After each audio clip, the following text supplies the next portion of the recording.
Мынакей өзүңүздөр көргөндөй Орусиянын президенти Владимир Путиндин Кыргызстанга биринчи жолу жасап жаткан мамлекеттик визити башталды. Аны мамлекеттик резиденциядан Сооронбай Жээнбеков тосуп алды. Эки өлкөнүн гимни жаңырып, туулары бийикке көтөрүлдү. Аларды ошондой эле Улуттук гвардиянын ардак кароолу тосуп алышты.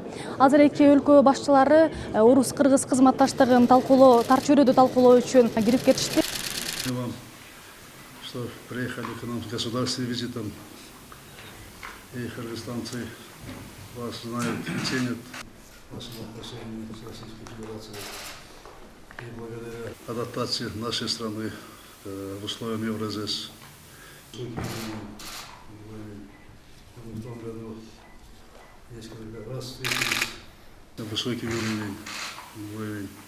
И мы в том году несколько раз встретились. Союзник, исторический партнер, это международная организация, большой. И на международных площадках, только что мы с вами говорили здесь, дает возможность решать. Алдыда белгилеп өткөндөй, кеңири курамда дагы сүйлөшүүлөр жүрмөкчү. Бул жолку визитте өзгөчө болуп, протоколдорго кол коюу өзгөчө форматта өтөрүн модераторлор белгилеп жатышат. Азыр журналисттер болсо пресс жыйынында эки мамлекеттин башчыларынын пресс подходун күтүп турушат.